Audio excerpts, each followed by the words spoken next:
À Boussé, et plus précisément à Daubijon, André Mouillet, propriétaire d'un moulin en bord de Sèvre, a investi dans la réhabilitation de sa grande roue afin d'y produire sa propre électricité grâce au courant de la rivière.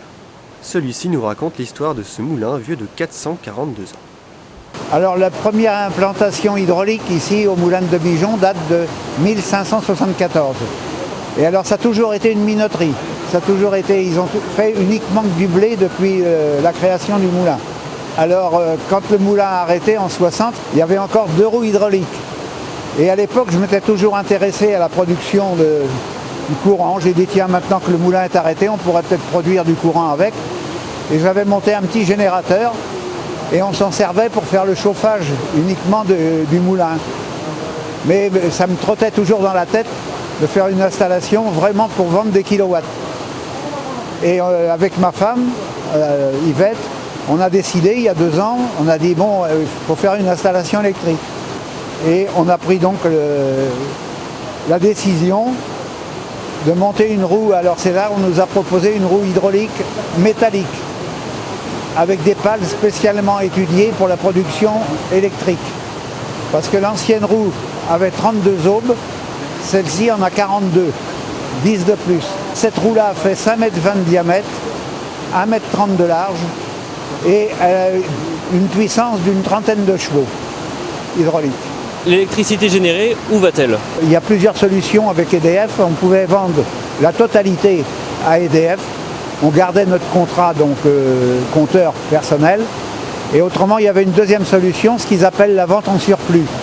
C'est-à-dire que nous, c'est la solution qu'on a prise. C'est qu'on produit d'abord pour nous, pour l'éclairage du moulin, le chauffage et tout. Et le surplus, on va à l'EDF. Il y a un compteur qui différencie les 2 productions, quoi. André produit ainsi 20 kW par heure en moyenne, dont une partie est directement revendue à EDF. Le coût varie suivant la puissance que vous avez le droit de produire. Parce qu'au début du XXe siècle, il y avait eu un recensement de tous les moulins avec leur puissance hydraulique. Et maintenant, quand on veut produire électrique, on se base sur ce que vous aviez d'installation au début du XXe siècle. Alors comme au début du XXe siècle, on avait 45 chevaux de puissance avec les 2 roues, donc on a été autorisé à produire jusqu'à 35 kWh, ce qui correspond aux 50 chevaux. Le coût s'élève à 80 000 €, donc qui est amortissable dans une dizaine d'années, 10-12 ans à peu près, quoi. Grâce à son investissement, André Mouillet participe de fait à la sauvegarde du patrimoine, initiative fortement appréciée par la collectivité de Boussé qui espère voir ses moulins réhabilités. Alors comme vous pouvez le voir, on est devant une chaussée du moulin de monsieur André Mouillet qui a eu cette belle idée de remettre de l'électricité sur son moulin. Il est vrai que quand on voit ce débit d'eau, pourquoi ne pas produire de l'électricité, une énergie propre? C'est vraiment une grande évidence et ça permettrait surtout de redonner vie à nos moulins. Ça fait partie de notre patrimoine et c'est un moyen de faire revivre un patrimoine qui, il est vrai, est un peu à l'abandon depuis une 50aine d'années.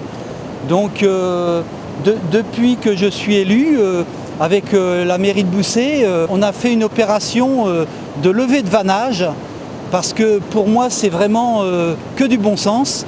C'est retrouver les pratiques que les anciens avaient mis en place. Ça permettrait avec l'argent de la vente de la production électrique de pouvoir les restaurer.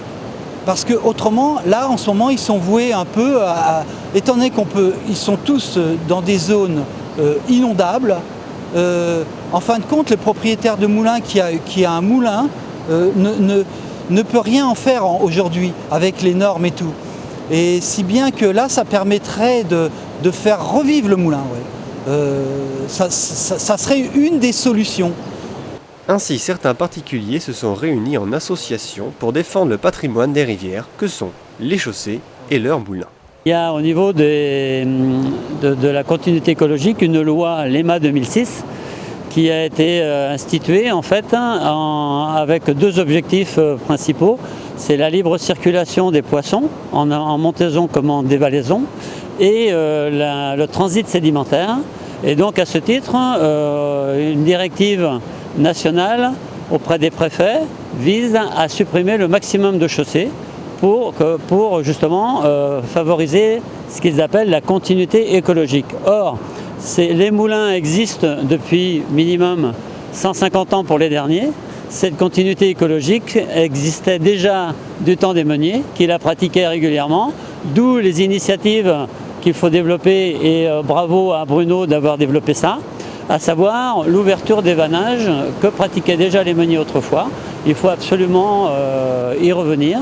Donc à nous de faire passer ces messages auprès des collectivités, des élus, pour qu'on reconsidère un peu les moulins comme étant de notre patrimoine, ayant un fonctionnement normal sans nuire à l'écologie, et voir une utilité de par l'hydroélectricité qu'on peut y faire. Et ça rejoint en fait les directives de Madame la ministre de l'écologie, en fait, qui a mis en avant cette hydroélectricité, qui est quand même la deuxième source de production en France, après le nucléaire. Et elle a fixé un objectif de doubler cette production d'hydroélectricité à horizon 2023. Donc on ne peut être que content de ce genre d'initiative. Il y a énormément de moulins en France.